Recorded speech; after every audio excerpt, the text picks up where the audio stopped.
আসসালামু আলাইকুম, শুভ দুপুর সবাইকে। চলছে রোস্ট বানানো। কড়াইয়ে তেল দিলাম গরম হওয়ার জন্য। এদিকে মুরগির রোস্ট কেটে বেছে ধুয়ে পরিষ্কার করে নিয়ে সকল মশলার উপকরণ দিয়ে ভালোভাবে ম্যারিনেট করে নিলাম।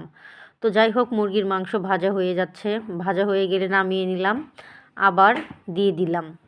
তো যাই হোক, রোস্ট ভাজা আমার হয়ে গেছে। এদিকে ওই তেলেতে কড়াইয়ে পেঁয়াজ দিলাম, আরও তেল দিলাম, দিয়ে ভালোভাবে আমি বেরেস্তা করে নিলাম। এদিকে ঘন দুধ ছিল, সেটা দিয়ে দিলাম। দিয়ে রোস্টের সকল মশলার উপকরণ দিয়ে ভালোভাবে মশলাটা কষিয়ে নিলাম। কষানো আমার হয়ে এসেছে। এখন আমি রোস্টগুলো দিয়ে দিব। দিয়ে ভালোভাবে আর একটু নাড়াচাড়া করে বা কষিয়ে দুধ আর পানি দিয়ে রান্না বসিয়ে দিব। তো যাই হোক, ঢেকে দিলাম। রান্না আমার হয়ে গেছে। এদিকে আমি কড়াইয়ে তেল, পেঁয়াজ এগুলো দিয়ে বেরেস্তা করে নিয়ে তাতে আমি পোলাওর চাল দিয়ে দিলাম। পোলাওর চাল দিয়ে ভালোভাবে নাড়াচাড়া করে পানি দিয়ে দিলাম। রান্না আমার হয়ে গেছে। তো এদিকে ডিম সেদ্ধ করে রেখেছিলাম, সেটাও দিয়ে দিয়েছি।